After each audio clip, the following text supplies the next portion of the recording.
नमस्कार, स्वागत है आपका अपने YouTube channel doctor Madhubala classes में। मैं हूं राजेंद्र कुमार वर्मा और आज हम करेंगे भाग 4A मूल कर्तव्य, फंडामेंटल ड्यूटीज।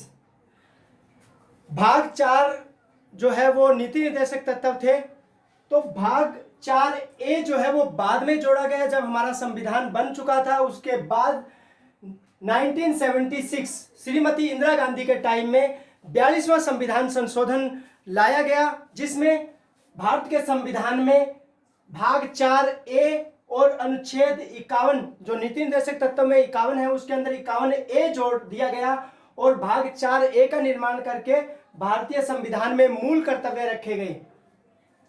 भाग 4A और अनुच्छेद 51A को संविधान में 42वें संविधान संशोधन अधिनियम 1976 द्वारा जोड़ा गया। उस समय पीएम जो है वो इंदिरा गांधी थे। 4A में कुल 10 मौलिक कर्तव्य रखे गए थे। जब हमारा मूल जब ये 1976 में रखे गए 42वें संविधान संशोधन के द्वारा मूल कर्तव्य, तब उस समय 10 कर्तव्य थे और वर्तमान में 11 मूल कर्तव्य हैं।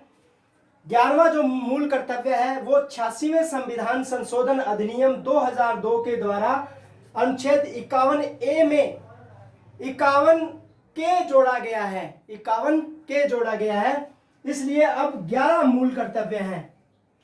अब हम ये देखेंगे कि भारतीय संविधान में मूल कर्तव्य जो है वो स्वर्ण सिंह समिति की सिफारिश पर संविधान में रखे गए थे। ये समिति जो है 1973 में बनी थी और इसकी सिफारिश पर श्रीमती इंदिरा गांधी ने 42वां संविधान संशोधन के द्वारा 1976 के द्वारा भारतीय संविधान में 10 मौलिक कर्तव्य रखे। वर्तमान में कितने हैं? 11। 11वां कब जोड़ा गया? 86वां संविधान संशोधन अधिनियम 2002 के द्वारा जोड़ा गया।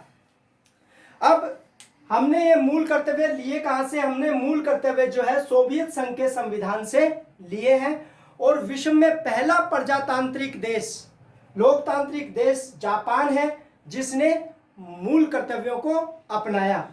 तो इस प्रकार हमने देखा कि 4A को 1976 में जोड़ा गया 42वें संविधान संशोधन के द्वारा। इसमें 51A अनुच्छेद जोड़ा गया जिसमें मूल कर्तव्य रखे गए।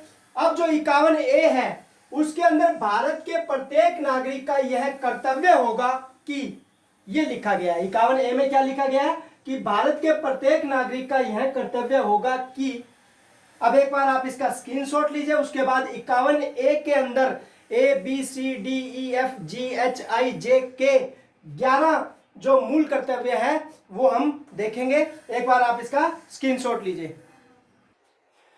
अनुच्छेद 51A जिसके अंदर ये बाकी अनुच्छेद रखे गए हैं, तो अनुच्छेद 51A कहता है कि भारत के प्रत्येक नागरिक का यह कर्तव्य होगा कि वह, अब आ जाओ अनुच्छेद 51A, ए से एंथम याद करने के लिए, संविधान का पालन करे और उसके आदर्शों, संस्थाओं, राष्ट्र ध्वज और राष्ट्रगान का आदर करे। यानी अनुच्छेद 51A के अंदर जो है पहला जो हमारा मूल कर्तव्य है वो ये है, एंथम से याद रखेंगे, हमारा राष्ट्र ध्वज, राष्ट्रगान और संविधान का पालन करे और उसके जो आदर्श हैं, उसकी जो संस्थाएं हैं उनका आदर करेंगे। तो ए से एंथम, बी से भगत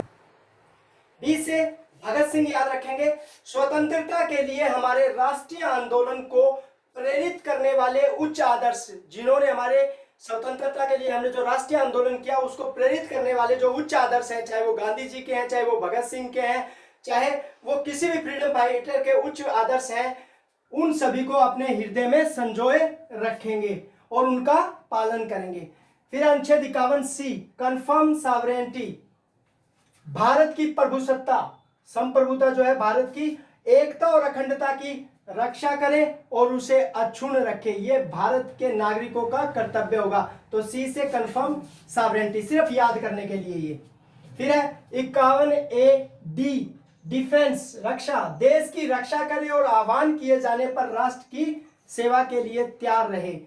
अनुच्छेद 51E से एम्पावरमेंट, ये भी याद करने के लिए, भारत के सभी लोगों में समरसता और समान भ्रातृत्व की भावना का निर्माण करें, जो धर्म, भाषा और प्रदेश या वर्ग पर आधारित सभी भेदभाव से परे हो। यानी इस प्रकार की भाईचारे की भावना उत्पन्न करेंगे भारत के नागरिक, जो धर्म, भाषा और किसी प्रदेश या वर्ग पर आधारित नहीं होगी, बल्कि एक ऐसा भाईचारा होगा जो इनसे रहित होगा।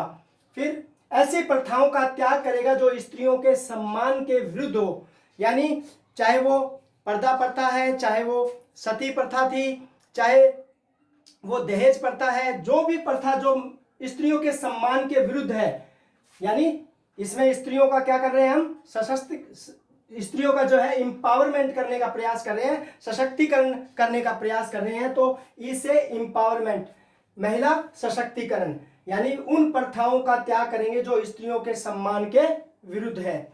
अनुच्छेद 51 एफ से हम याद रखेंगे फाइट, हमारी सामाजिक संस्कृति की गौरवशाली परंपरा का महत्व समझेंगे, यानी हमारी जो सामाजिक संस्कृति है, हमारी जो कल्चर है, अब हमारी सामाजिक कल्चर क्या है कि हम कभी किसी के सामने झुके नहीं, हमने फाइट की है, और हमारी जो कल्चर है वो दुनिया में सबसे अच्छी है और सबसे अलग है। गौरवशाली परंपरा का महत्व समझेंगे और उसका परिरक्षण करेंगे, उसकी रक्षा करेंगे। और अनुच्छेद 51 ए जी से ग्रीन, प्राकृतिक पर्यावरण, क्योंकि पर्यावरण क्या है, हरा भरा, प्राकृतिक पर्यावरण की रक्षा करें और उसका संवर्धन करें तथा प्राणी मात्र के प्रति दया का भाव रखें। फिर अनुच्छेद 51 एच से ह्यूमनिज्म, मानववाद, वैज्ञानिक दृष्टिकोण, मानववाद और ज्ञानार्जन तथा सुधार की भावना का विकास करेंगे। ये जो है भारतीय नागरिकों का कर्तव्य होगा। तो इस प्रकार जो हमने 1 2 3 4 5 6 7 और 8 हमारे जो फंडामेंटल ड्यूटीज हैं भारतीय नागरिकों की वो देखी। अब एक बार इसका स्क्रीनशॉट लीजिए, उसके बाद 3 ड्यूटीज और देखते हैं। अनुच्छेद 51 आई से इनकम, हालांकि इनकम जो है वो मैंने सिर्फ आपको याद रहे इसलिए आई से इनकम रखा है। वैसे प्रॉपर्टी, सार्वजनिक संपत्ति को सुरक्षित रखे और हिंसा से दूर रहे, अनुच्छेद बहुत महत्वपूर्ण है। यह कई बार पूछ लिया जाता है कि 51 ए आई किससे संबंधित है, तो आई से इनकम, हालांकि इसके अंदर इनकम का नहीं बल्कि प्रॉपर्टी का है, तो आप इनकम से प्रॉपर्टी याद रखेंगे। सार्वजनिक संपत्ति को सुरक्षित रखे और हिंसा से दूर रहे।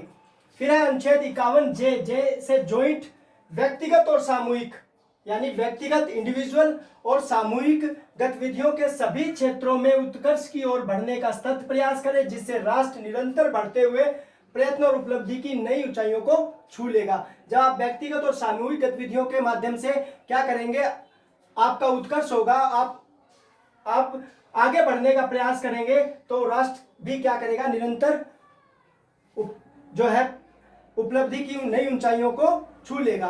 फिर अनुच्छेद 51 के, अब इसको याद करने की जरूरत जो है आपको किसी ट्रिक के माध्यम से नहीं है, क्योंकि ये 86वें संविधान संशोधन के द्वारा जोड़ा गया। जैसे पूर्व में मैंने बताया था कि 51 के जो है वो 86वें संविधान संशोधन 2002 के द्वारा जोड़ा गया।